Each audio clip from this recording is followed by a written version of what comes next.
Welcome to the Under 8 Podcast, a 3 times per week college basketball show brought to you in under 8 minutes. At the time of recording, it is Tuesday, March 12th, just after 11 p.m. My name is Josh Mullenix. On today's pod, St. Mary's wins the WCC tournament and more tickets punched to the big dance. It's all right now on the Under 8 Podcast.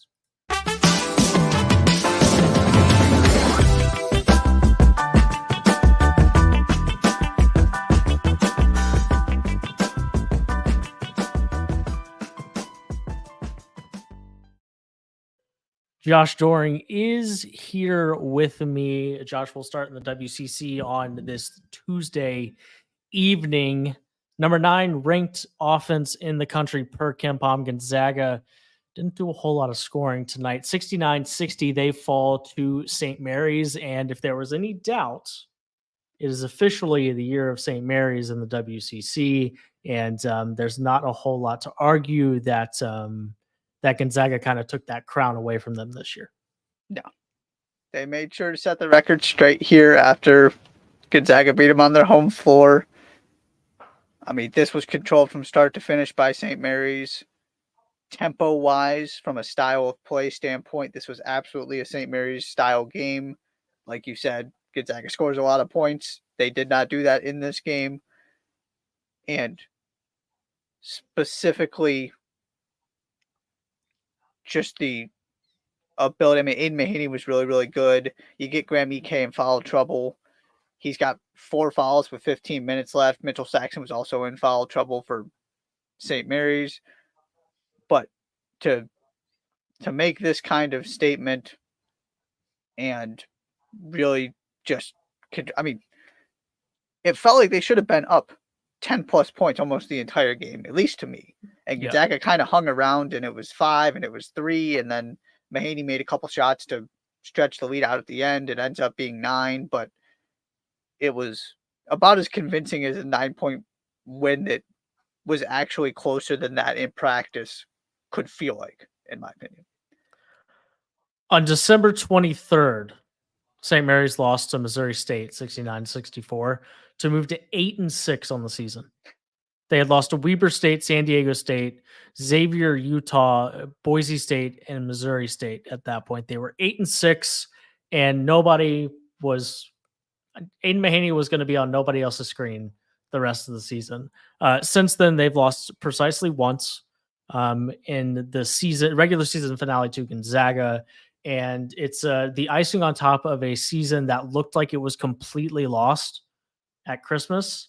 And instead, they've peeled off a ton of wins and got to the point where not only were they in the NCAA tournament conversation, here we are on March 12th. And yes, they just punched their automatic bid to the NCAA tournament. But to get to this point, and even if you don't win this game, for there to not really be any argument whatsoever that they were going to go to the NCAA tournament is quite the turnaround from where we were just before Christmas. And we've talked about this before, that this is where we both expected St. Mary's to be. Absolutely. I talked about preseason that I talked about St. Mary's being the mid-major team that people were talking about, not FAU. That was my specific, like, bold, hot-ish take when we did that podcast before the season started.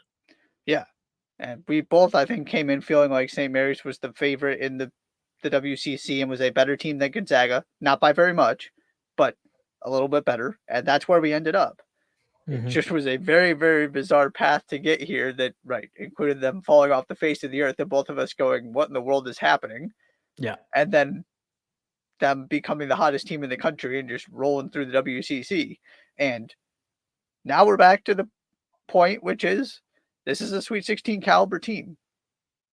And if you get to the Sweet 16, by definition, you've got a good chance to get to the Elite 8. Mm-hmm.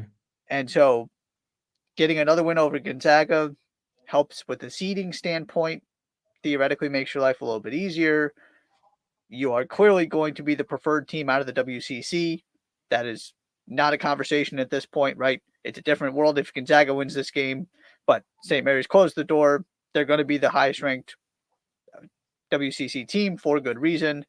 And we're going to have to see where this goes from here. Yeah, just every time you felt like you knew what was happening in this conference, something else happened, it felt like. Because even at the end, okay, Gonzaga goes and beats St. Mary's on St. Mary's home floor. Gonzaga looks like they're starting to roll a little bit. They beat Kentucky. Maybe if they win this tournament, is Gonzaga starting to do kind of the opposite of Gonzaga and sort of sneak into playing really well in March? And yeah, that was not the case here. St. Mary's said, enough of that. We're going to reassert our dominance. Indeed. St. Mary's 69, Gonzaga 60. That puts puts an end, a period to the end of the WCC season with St. Mary's, where they seem to have been for the last 2 or 3 months, which is on top of that conference. In the CAA, Charleston tried really hard to lose this basketball game. Charleston did not seem like they were interested in winning this basketball game and going to the NCAA tournament.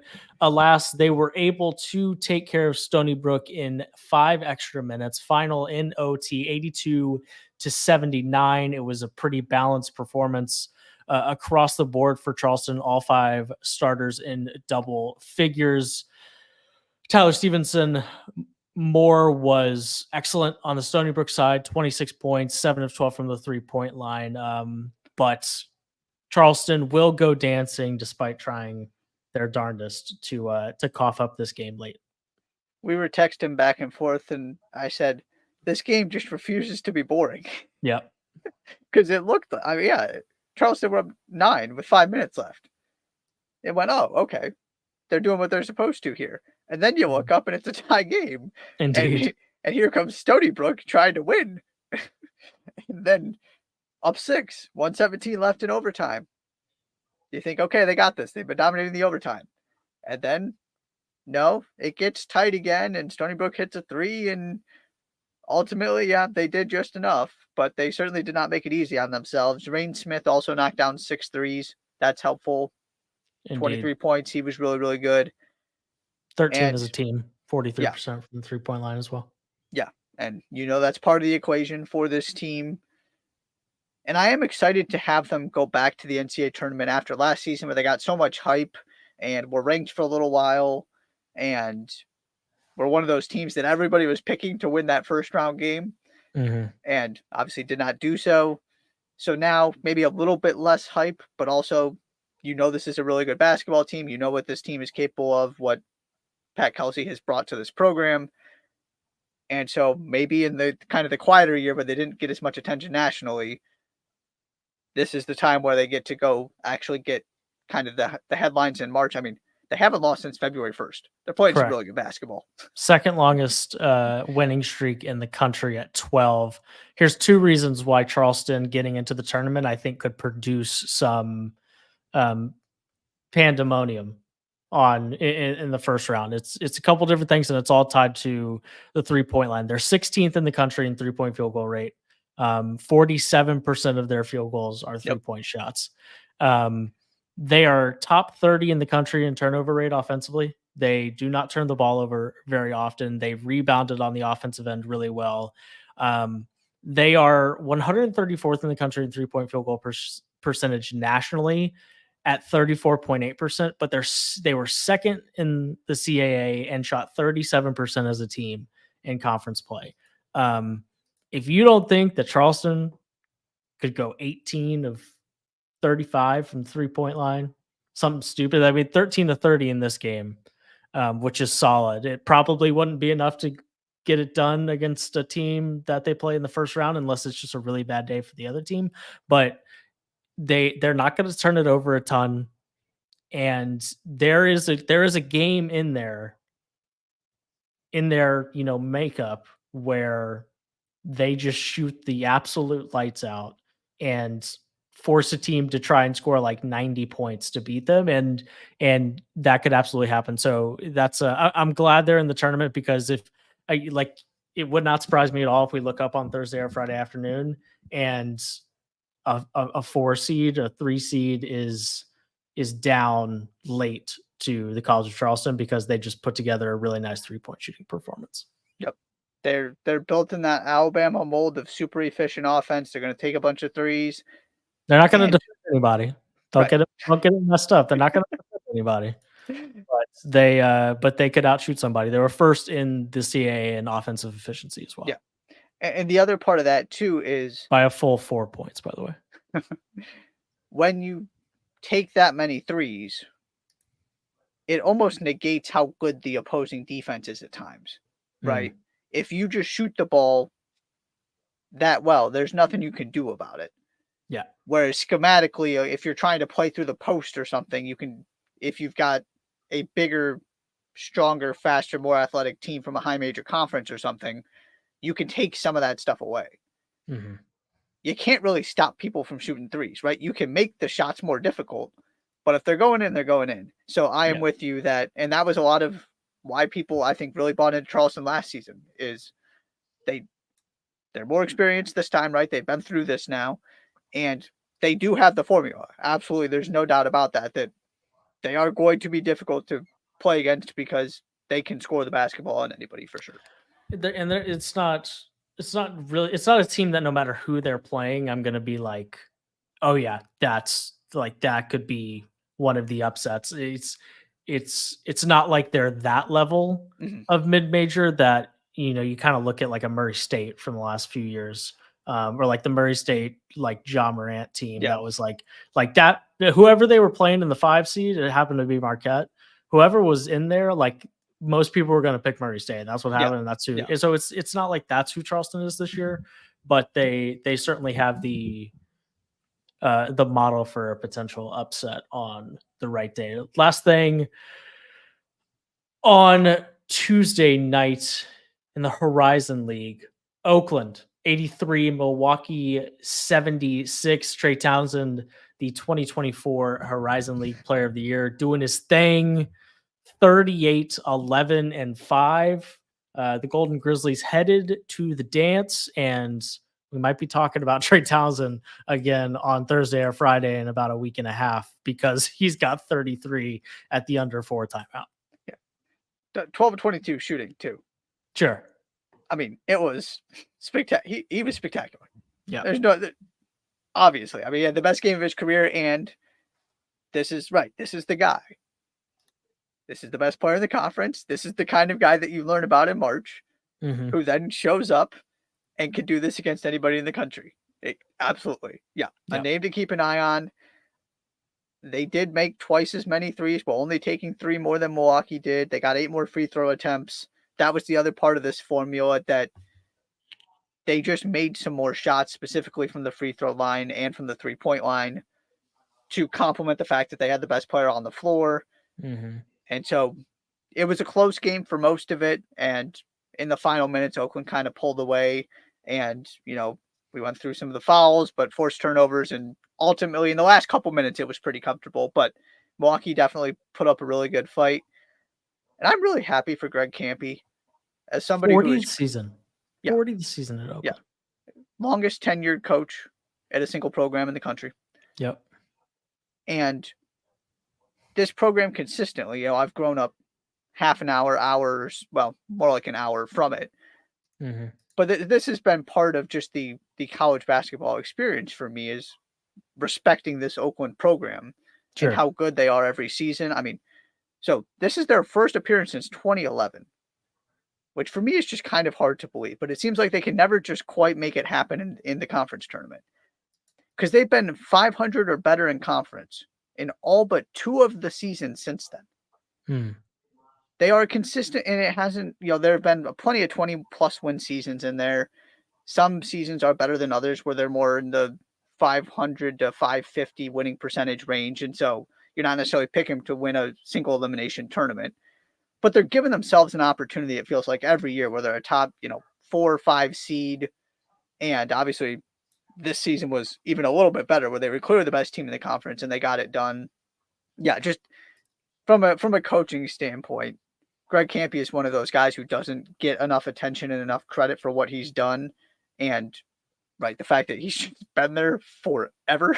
And when we think about the coaches who have been there forever, we don't think about him because he's not at North Carolina, or I'm trying to think of, so I guess specifically he's not at Syracuse, Jim Boeheim. He's not at Michigan State, Tom Izzo. Just trying to think of some of the other very, very long tenured coaches who have. Coach K, that was the other obvious one. He's in that category in terms of what he means to Oakland, but it's Oakland. And so nationally, he doesn't get the same kind of attention. So this is going to be fun. This is a really good basketball team. As we were talking, right? This is a team that beat Xavier, gave some other high major teams some trouble. They're legit. And I'm very, very excited for the Golden Grizzlies to be back in the NCAA tournament. There you go. Shouts out Greg Campy. 40 years. 40. Yeah. It's a long time. Anything else you want to get to real quick? Want to run down a couple things real quick. Congratulations, Texas women, Big 12 tournament champions. That one wrapped up a little bit later than most of the other conference tournaments. So I wanted to acknowledge that. Wagner, 7 healthy players. By the way. 70-53. That Texas. Yes. Texas took care of business. Yeah. Convincing. 7 healthy players. Somehow, some way, Wagner did this. Sure. You got to feel for Mary Mac. Just seems like nothing can go their way.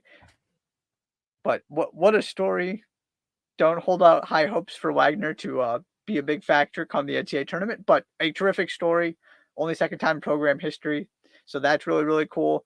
And then the other two for me, James Madison, also wanted to talk about this for a second.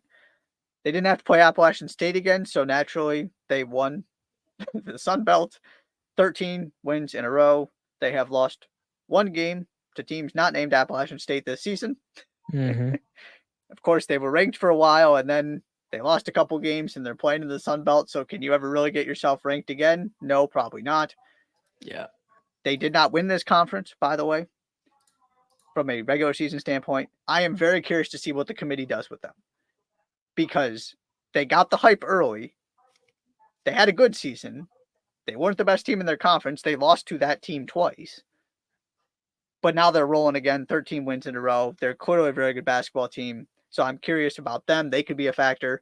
And then also, maybe the team I'm most excited to see in the NCAA tournament is Samford with what Bucky McMillan is doing. This is starting to get some traction, but the fact that he's doing this basically right where he grew up, and they're just continuing to get better and better. They play an incredibly entertaining style of basketball that's chaotic and fun and can wreak some havoc, which is exactly the kind of thing you need to pull off an upset in the NCAA tournament.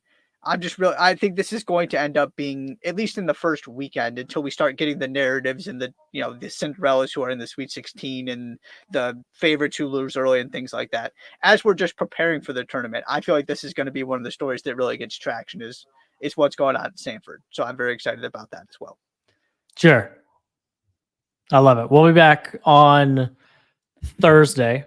Then we'll be back again on Monday morning instead of Sunday afternoon. A bit of a change. That's okay. Stick with us. And then we'll be altering things a little bit for the NCAA tournaments, focusing. You'll be shocked to hear about around when NCAA tournament games are actually being played, doing Tuesday and Thursday night shows.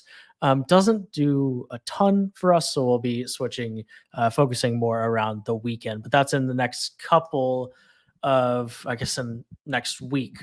So for now, that'll do it. Under 8 podcast, Tuesday, March 12th. It is 11:30 p.m. Be sure to subscribe to the podcast wherever you listen to your shows. Follow the Under 8 Pod on Twitter. Subscribe on YouTube. Thank you so much for being here. We will see you on Thursday night.